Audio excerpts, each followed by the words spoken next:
Hello, almost Shabbos by you people in the East Coast, but I wanted to talk a little bit about Parsha Tisa, which is this week's Parsha.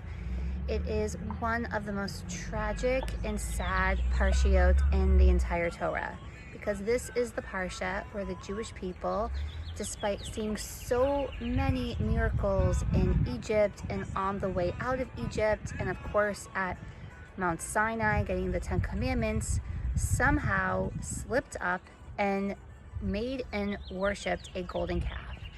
And I guess the big question is, how on earth could this happen? These people saw miracles that, none of us have ever seen, and we aren't out there worshiping golden calves. So what's really going on? And I guess what's the symbolism behind what happened? So you have to understand that the Jewish people were starving for God, starving for spirituality, starving for meaning, starving for purpose.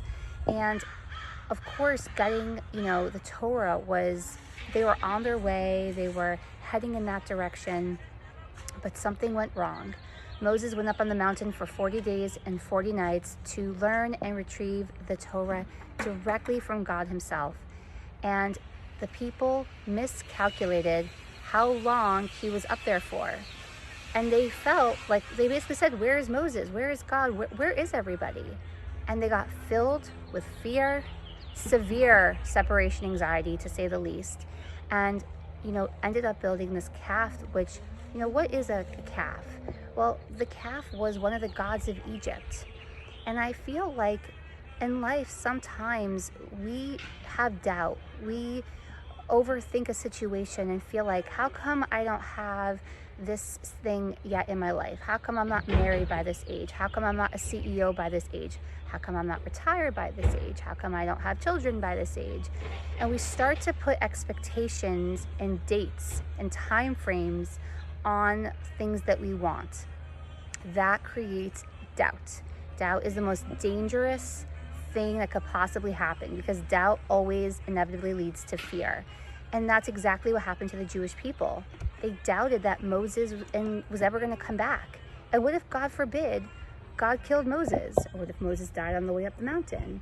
Can you imagine how scary that must be, to be in a desert where you're solely relying on God for all of your sustenance, your food and your water, and without God, they weren't going to survive the desert.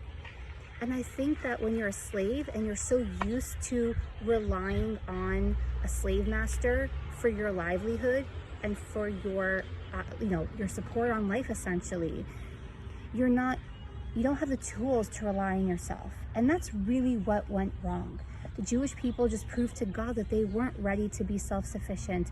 They weren't ready to take such a massive leap of faith. And there was still a tremendous amount of doubt within them. And I think that still plagues us in life today. I don't think that's something that we're immune to 3,500 years later. I think that we still sometimes doubt things in our own life. How many times does something go wrong and we're like, all right, well then the hell with religion, or the hell with this. It wasn't coming from a malicious place that they wanted to attack God and they wanted to take on God or say that they didn't believe in God. It was truly coming from fear. And as we know, the only way to combat fear is through love. And I guess what should have happened, what didn't happen, where the Jewish people should have banded together. They should have said, we love God and we love Moses so much. There's no way that this could happen. There's no way that they could abandon us. There's no way we're going to be left here in the desert on our own and we're not going to trek on to the promised land. And if enough leaders had said that, the Jewish people would have banded together in real unity, in real community, and they would have gotten through it. Instead, a few people who felt the fear, they're the ones with the leadership power, they're the ones with the voice, and they're the ones whose fear spread like wildfire. So now let's bring this all back to 2021. We're living in a time where the world is upside down, where things are not clear. When is COVID going to end? When are the borders going to open? When's life going to get back to normal? Is it ever going to get back to normal? Is this disease ever going to go away? When am I going to make the income I used to make? When am I going to be able to resume my life so I can start a family, or feel safe to start a family, or feel safe to date and to travel? We ask ourselves these questions all the time, especially right now. More than ever, we need strong leadership to tell us it's going to be okay. Life is going to resume, and we shouldn't be thinking about the fear and the unknowns until it's facing us right smack in the center and in front of us. And until then, we need stronger people giving us hope and love, and that needs to spread. And we need to be helping out each other. And if you can't see your friends, reach out to them. Ask your friends how they're doing. Ask them how they're coping. And if they're hurting, tell them your pain is real, but it's going to be okay. And that is how we get through these doubtful times. That's the only way. And so, my friends, our job is still the same as it was back at Mount Sinai, waiting for Moses and God. We still have our own mission, and our mission is to keep being the hopeful people we are that have survived against all odds.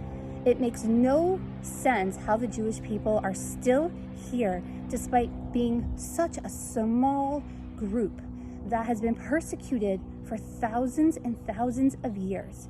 And if there is any proof that things will be okay, it's our existence. I want to wish all of you a beautiful Shabbat, tons of hope, support, and love from LA, beautiful LA where I am, and the sun will shine again, and life will be bright and cheery, and we just need each other to get through it. Shabbat Shalom.